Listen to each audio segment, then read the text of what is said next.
सृष्टि धीरे धीरे बड़ी होती है। एक दिन सृष्टि की सहेली कहती है, तू दिखने में कितनी अजीब सी है, लेकिन मैं जानती हूँ हम सब में सबसे अच्छी शादी तो तेरी ही होगी। तेरे पापा अमीर जो हैं।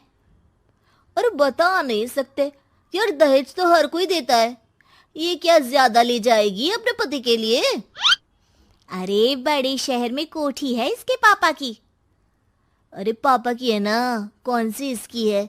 इसकी होती तब तो कोई भी लड़का इससे शादी कर लेता। अरे पापा की मतलब पापा की है तो मेरी ही है ना? किसने कहा?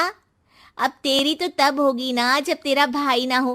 वैसे भी शादी के बाद सारी प्रॉपर्टी भाई के नाम होती है। सृष्टि समझ जाती है कि उसे किसी भी हालत में माँ बाप की सारी प्रॉपर्टी को अपने नाम करना है, लेकिन कैसे? एक दिन सृष्टि का भाई शीनू कहता है, बहन क्या कर रही है? तुझसे एक बात करनी है। अरे हाँ हाँ करना, मैं तो तेरी बहन हूँ। बहन मेरी लाइफ में ना एक लड़की है, बहुत अच्छी है। मैं सोच रहा हूँ माँ और पापा से बात करूँ शादी के लिए। सृष्टि को समझ में आ जाता है कि भाई की शादी होते ही भाभी उसे एक दिन भी घर में बर्दाश्त नहीं करेगी। क्या बात है भाई, बताना कौन है वो? यार वो बहुत अच्छी लड़की है, पढ़ी लिखी है, मेरे साथ जॉब भी करती है। बस एक प्रॉब्लम है। हाँ प्रॉब्लम? क्या प्रॉब्लम है भाई? यार वो शादीशुदा है, लेकिन उसके पति ने उसे सिर्फ इसलिए छोड़ दिया क्योंकि उसके माँ बाप दहेज नहीं दे पाए। सृष्टि ये सुनकर न जाने क्यों खुश हो जाती है।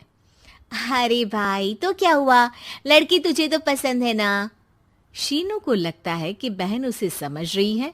वो इस बात से अनजान होता है कि उसकी बहन की मंशा पूरा घर हड़पने की है। सृष्टि अपनी माँ से कहती है, मम्मी मुझे तो बहुत चिंता है। पता है शीनू क्या कर रहा है?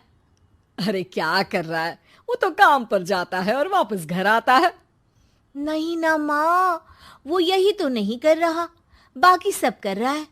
आपको पता है उससे प्यार है, और वो भी एक शादीशुदा लड़की से। ये क्या हो गया? मैं सोसाइटी में क्या मुंह दिखाऊंगी? अरे तेरे पापा तो यही कहेंगे कि मैंने ही उसे बिगाड़ दिया है।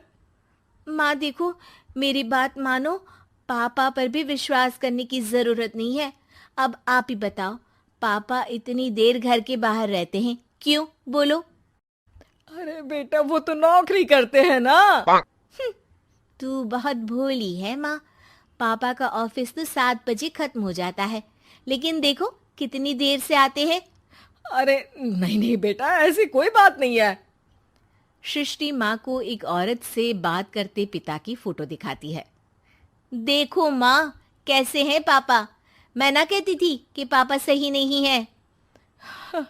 मैं तेरे पापा से बात करूंगी, दे फोटो मुझे। ओ माँ, वो तो डिलीट हो गई। लेकिन चल, तूने तो देख लिया ना। पापा से बाद में बात कर लेना, और हाँ मेरा नाम बिल्कुल मत लेना। हाँ माँ। अब क्या था, सृष्टि के माँ और पिता के बीच झगड़ा होना शुरू हो जाता है।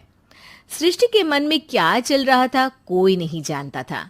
एक दिन, माँ सृष्टि के लिए एक लड़का देखा है, वो लोग शाम को उसे देखने आने वाले हैं। और हाँ माँ, एक खुशखबरी, मैं और पापा मिलकर एक नया बिजनेस ट्राई कर रहे हैं।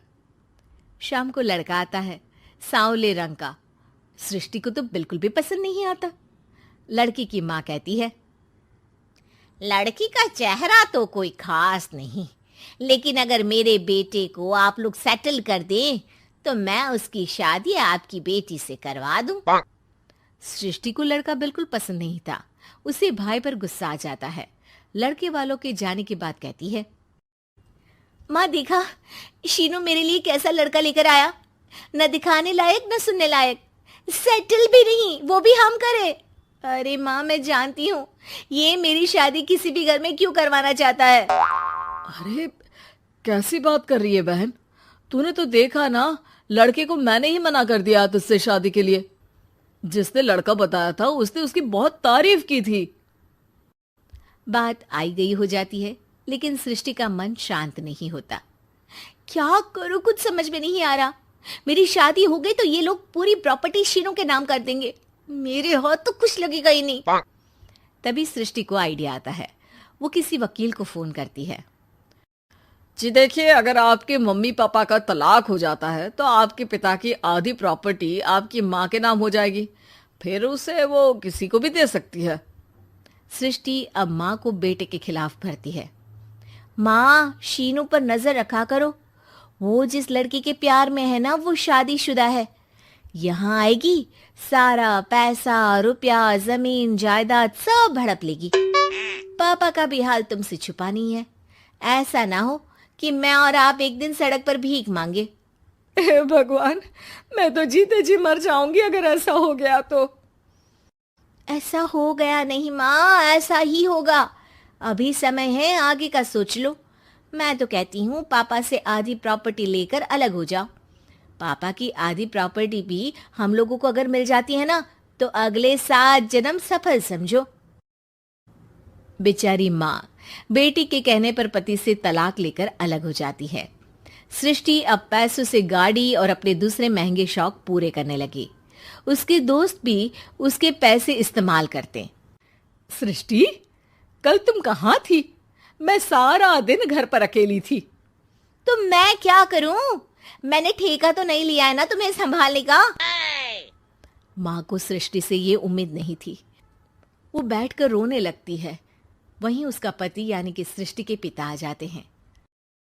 मैं जानता था कि तुम्हारा यही हाल होगा, तो आपने मुझे रोका क्यों नहीं? मैं रोकता तो तुम रुकती क्या? सृष्टि के कहने पर तुमने मुझ पर अपने बेटे पर शक किया, लेकिन तुम ये भूल गई कि कैसे हम दोनों ने मिलकर जीवन में इतना सब खड़ा किया। माँ पति के गले लग जाती है। मुझे माफ कर दीजिए, मैंने आपकी कमाई का एक बड़ा हिस्सा गवा दिया। कोई बात नहीं, तुम साथ हो तो मैं ऐसी 7 प्रॉपर्टी खड़ी कर दूंगा। तभी वहां सृष्टि आ जाती है रोते हुए। माँ, मयंक ने मुझे छोड़ दिया। वो बोल रहा था जब तक मेरे पास पैसे थे तब तक ही वो मेरे साथ था। पापा, माँ, मुझे माफ कर दीजिए।